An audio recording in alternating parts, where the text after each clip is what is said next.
Nouveau journal sur Eden TV, bienvenue à tous. Voici les titres de cette édition. Sous les feux de l'actualité, l'étude à l'Assemblée nationale du projet de loi portant code pénal, présentation du texte final et réaction des députés sont les temps forts de cette activité de ce lundi. Ibrahim Boubacar Keïta est candidat à sa propre succession au Mali. Le président malien a annoncé ce 28 mai à la télévision publique sa candidature à la présidentielle du 29 juillet prochain, mettant fin à un long suspense. Sa priorité, la sécurisation du territoire national. Il aura comme adversaire une quinzaine de candidats. Le Brésil subit les conséquences d'une grève lancée par des routiers. Il souffre de la pénurie d'essence et de produits frais. Du coup, les rares stations encore approvisionnées sont prises d'assaut à Rio de Janeiro.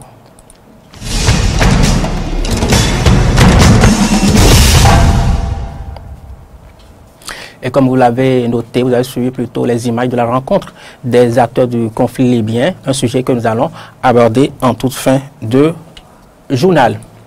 C'est donc un nouveau code pénal qui est en étude au Parlement béninois. Les députés, je vous le disais, mènent des réflexions sur le contenu du texte final proposé par la Commission des lois, de l'administration et des droits de l'homme de l'Assemblée nationale. Ce texte en question a été préparé, relu par différentes législatures.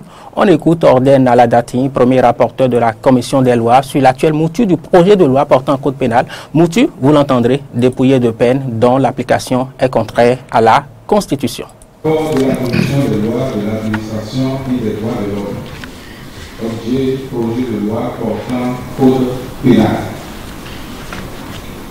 Saisi par le président de l'Assemblée nationale, le projet de loi portant code pénal, les députés membres de la Commission des lois de l'administration et des droits de l'homme, les 5e, 6e et 7e législatures se sont successivement réunis pour l'étudier.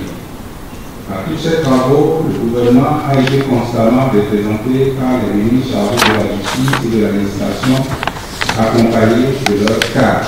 On a prévu certaines contraventions, telles que celles contre la sûreté et la tranquillité publique, celles contre l'hygiène et la santé publique, celles de voirie et de circulation, celles qui causent des dommages aux personnes, aux animaux, à la propriété privée. Somme toute, il est à souligner que le texte final est dépouillé des peines dont l'application est contraire à la Constitution et aux engagements internationaux de l'État. C'est ainsi que les peines de travail forcé sont remplacées par la réclusion criminelle, perpétuelle ou à temps. La peine de mort est totalement expurgée du texte. Dans la même peine, certaines infractions ont été également supprimées. Il s'agit par exemple de celles qui condamnent essentiellement la pauvreté comme le délit de la mendicité. Il s'agit également de l'adultère dans le prolongement de la jurisprudence de la Cour constitutionnelle. Discussion et amendement. En raison du caractère technique du projet de loi en étude, la Commission a constamment associé à cette travaux un groupe d'experts constitué d'avocats, de magistrats et d'officiers de police judiciaire. Les observations faites par ces experts ont été dans la mesure du possible prises en compte par la Commission. Par ailleurs, pour mieux s'approprier le contenu du projet de loi, ayant suivi de nombreuses actualisations, un séminaire d'appropriation a été organisé à l'endroit de tous les députés le 3 août 2017 à Brazzaville. À la suite de ce séminaire, les travaux en commission ont été organisés. Durant ces travaux, les commissaires ont soulevé plusieurs préoccupations, parmi celles-ci figurent la philosophie générale du code en étude, la cohérence logicielle des peines, la nécessité d'actualiser les incriminations prévues dans le texte en tenant compte des dernières lois adoptées à l'Assemblée nationale, les difficultés relatives à la détermination de la preuve de certaines infractions telles que la sorcellerie, le charlatanisme ou la perturbation de la pluviométrie. L'intérêt de certaines options faites dans le texte comme la dépénalisation de l'adultère ou de la mendicité. La pertinence de l'opérationnalisation des peines alternatives aux peines d'emprisonnement. Répondant aux préoccupations des députés, le garde des Sceaux, ministre de la Justice et de l'Administration a répondu que la philosophie du gouvernement, c'est de doter le Bénin d'un code pénal matériel et non d'un code pénal fort. Place à l'intervention du ministre de la Justice, toujours sur le projet de loi portant code pénal en République du Bénin. On entendra également quelques députés, tous parlent de l'importance du document. Pour mieux répondre aux dimensions nouvelles du phénomène criminel, l'Assemblée nationale, aura surmonté l'un des défis majeurs de cette législature, le projet de code pénal qui a été introduit depuis une vingtaine d'années. Les solutions nouvelles qui sont introduites sont attendues, notamment au niveau des dispositions, en ce qui concerne les dispositions générales relatives, bien entendu, à la responsabilité, relatives à la personnalisation de la peine, mais également les dispositions du livre 2 qui ont permis de poser les incriminations telles que le terrorisme, sur lequel notre législation n'avait pas de réponse positive. Le gouvernement est attentif aux préoccupations que les députés soulèvent. Le gouvernement s'engage à assurer une bonne diffusion du texte s'il est adopté. Je voudrais aussi à mon tour féliciter la Commission et surtout le gouvernement, parce que c'est un texte que nous avons connu déjà à la 5e législature, et pouvoir étudier véritablement et adopter ce texte serait un grand exploit, parce que il viendra combler un grand vide. Dans une position antérieure, j'ai eu à me retrouver confronté aux vieux textes qui existaient, parce que nombreux étaient les crimes pour lesquels on était impuissant, parce que les textes pour les réprimer n'existaient pas. Imaginez-vous, Monsieur le Président, que lorsque vous saisissiez, lorsqu'on prend, vous êtes avocat, c'est sûr, vous le savez, lorsque vous arrêtez les délinquants, ils sont en position des armes, ou alors lorsque dans les recherches, les forces de l'ordre découvrent au domicile de quelqu'un des armes, on a du mal à lui faire payer ce taxe. On a du mal à faire appliquer un texte qui réprimande véritablement. À cela, il faut ajouter d'autres crimes, et compte tenu, n'est-ce pas, du monde dans lequel nous évoluons aujourd'hui.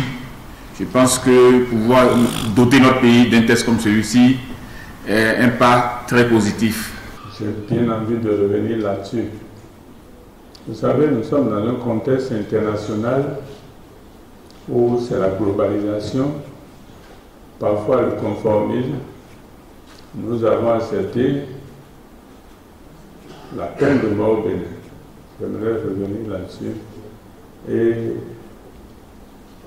quand nous regardons notre pays bien, ce que nous sommes, notre sociologie, notre manière de voir, aller même au fond de notre anthropologie, c'est très facile pour le Béninois de dire, ou bien l'homme noir, je préfère souffrir que mourir. Pour le noir, la mort c'est extrême. Le noir a tellement de mourir, tellement pour mourir que quand il sait que ça là, sinon fait un meurt, il a peur. Actualité en dehors du Bénin, Ibrahim Boubacar Keïta est candidat à sa propre succession au Mali.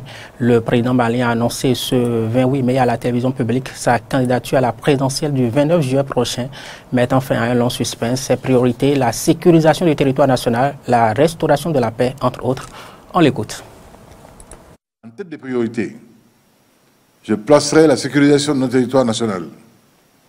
Les conséquences de la crise de 2012 ont été certainement plus profondes, et la lutte contre le terrorisme beaucoup plus complexe que nous ne l'avions estimé. Mais les différents extrémismes doivent impérativement être défaits, car il en va du destin même de notre pays.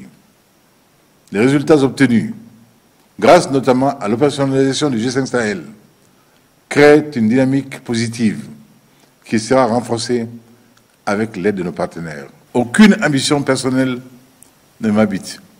Aucune volonté de durée ne m'anime. Je ressens simplement et seulement le profond désir de poursuivre mon devoir qui est de servir au mieux le Mali, en ces heures où les incertitudes ne sont pas encore totalement levées. Voilà pourquoi je vous demande de me renouveler votre confiance. Lorsque je serai élu, si Allah subhanahu wa ta'ala et vous le vouliez et le favorisiez, je me donnerai comme priorité de consolider les acquis, d'améliorer la prise en charge des urgences et de restituer entièrement à notre pays sa grandeur de nation debout.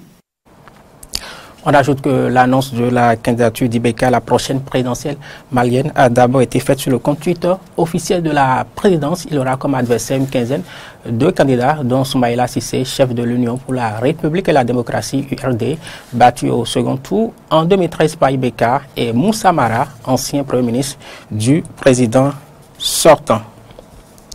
Mali encore, un Malien réagit au sort de Mamoudou Gassama. C'est le Malien bientôt naturalisé français pour avoir sauvé samedi un enfant en escaladant un immeuble du 18e arrondissement de Paris. Ousmane Diarra exprime sa fierté au sujet de l'acte héroïque posé par son compatriote. Je vous propose de l'écouter. Nous sommes vraiment très fiers de notre compatriote Mamoudou Gassama, qui est l'un des personnes qui a sauvé aussi la vie des Français en France. Il n'est pas la seule personne. On a vu le cas de Lassana. Et puis aujourd'hui, on voit Mamoudou aussi. On ne souhaite pas encore des drames, mais il faut savoir que la France pourrait savoir que et mieux comprendre que le Mali, les Maliens sont à côté des Français dans toutes les circonstances. Il ne faut pas attendre de sauver un Français pour être naturalisé français. Donc ça, c'est vraiment terrible. Leur politique négative, il doit y avoir le changement. Le changement, pourquoi? Il verra que les Maliens ou les non-Maliens, les subsahariens qui se trouvent quand même dans les territoires européens ou français, on a montré la bonne volonté. Beaucoup de jeunes africains, maliens, qui se trouvent aujourd'hui en France dans des situations très difficiles. Ils sont en France plus de 10-15 ans. Ils demandent la régularisation de leurs documents pour avoir même les 4 séjours. Ils ne parviennent pas à trouver le document de séjour. Alors donc Mamoudou a eu la chance. Au bout de quelques mois, il a sauvé la vie d'un Français. Il sera français lui-même. Les acteurs du conflit libyen sont réunis à l'Élysée. Le président français Emmanuel Macron tient avec eux une rencontre pour trouver une solution au problème de la Libye. 7 ans après la chute de Kadhafi, la rencontre élargie intervient 10 mois après une première à laquelle participaient Fayez al-Serraj et Khalifa Haftar, qui contrôlent différentes régions du pays. Dernière information avant de mettre un thème donc à cette édition. Le Brésil subit les conséquences d'une grève lancée par des routiers. Il souffre de la pénurie d'essence et de produits frais. Du coup, les stations encore approvisionnées sont prises d'assaut à Rio de Janeiro. Comme on peut le voir ici sur ces images, le président Temer disait lundi avoir l'absolue conviction que la grève touche à sa fin. C'est la fin donc de ce journal. Merci de l'avoir suivi.